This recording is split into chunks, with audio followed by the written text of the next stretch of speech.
อันนี้นะคือกระบังยาสูบนะพี่น้องกระบังยาสูบของชนเผ่าบลูกระเจ้าชนหลายแล้วกระเจ้ากระย่างเอานะพี่น้องแปลว่าเก็บมาแต่ให้แล้วก็ตัวไรสีเห็ดขายกระเจ้าก็จะเห็ดใบแบบนี้พี่น้องตัวไรเอาไว้ขายมันเห็ดแบบนี้ห่วยแล้วก็ตากแดดที่ว่าติดปีกิโลขายตัวนั้นมันเอาไว้ขายเด้อพี่น้องสำหรับตัวทั้งลุมบ่นี่พี่น้องตัวทั้งลุมเป็นจังซี่นี่มันก็จะเอาไว้สูบเองสิ่งที่ก็จะเอาไว้สูบเองก็จะตำพี่น้องก็จะตำแบบนี้ตำใส่ครกให้หมุนหลังจากตำแล้วก็จะเอามันยัดใส่กระบังนี่พี่น้องยัดใส่กระบังนี่เด้ใบมันยัดใส่กระบังแล้วก็ตั้งไฟทั้งลุมเผาร่นมันให้ยาตัวนี้นะมันแห้งพี่น้องสำหรับยาตัวนี้มันแห้งมันจะออกเป็นเนื้อกลิ่นหอมๆแล้วก็สามารถเก็บรักษาไว้สูบกลุ่มทั้งปีเลยพี่น้องคือว่าบริสุทธิ์ยาสูบของชนเผ่าบลูนี่นะพี่น้องนี่อันนี้มันบังยาสูบวัดตัวนี้นะบริขายมีแต่เวลาพี่น้องพยายามกับแบ่งให้พี่น้องส่วนหนึ่งแต่ส่วนที่เหลือก็เอาไว้สูบนะพี่น้องนะอันนี้มันบังยาสูบของชนเผ่าบลูพี่น้องตัวพูดขายก็ต่างหาก เขตนี้ตัวร้ายคือว่าโบสูได้ซื้อยังดอกพี่น้องประเภทที่ได้ซื้อก็มีแต่เกลือกับแป้งนัวเท่านั้นแหละที่ว่ากระเจ้าเห็ดบ่เป็นสำหรับ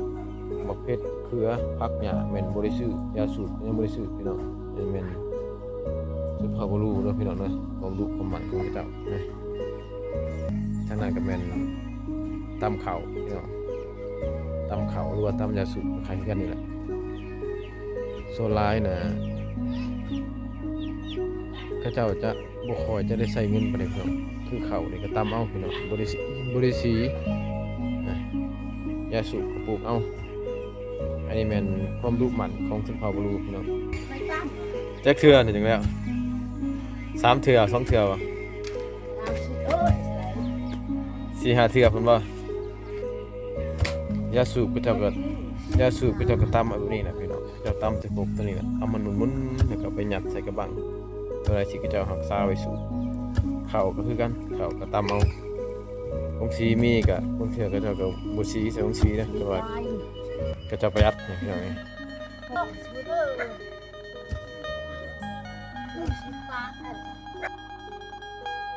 สำหรับยาสูบนี่ถือว่าทุกๆก็เฮือนนี่ต้องมีพี่น้องต้องปลูกไว้คนที่ว่าบ่สูบยาก็ต้องปลูกไว้พี่น้องสูบแล้วก็เฮ็ดยากระบังเพื่อว่ามีพี่มีน้องมายามนะพี่น้องแล้วก็ฝากเป็นเครื่องฝากของต้อนให้พี่ให้น้องอันนี้ก็เป็นหีบเป็นคองอันหนึ่งของชนเผ่าบลูพี่น้องเอาสำหรับแล้ววัสบุญก็เอาเนื้อหาเกี่ยวกับความสำคัญของยาสูบสำหรับชนเผ่าบลูขาดบ่ได้พี่น้องสำหรับคลิปนี้ก็เป็นคลิปสั้นๆที่เขาฝากไว้ที่นี่อย่าลืมกดไลค์กดแชร์กดติดตามแล้วก็เจอกันใหม่พี่น้องคลิปหน้าขอขอบใจ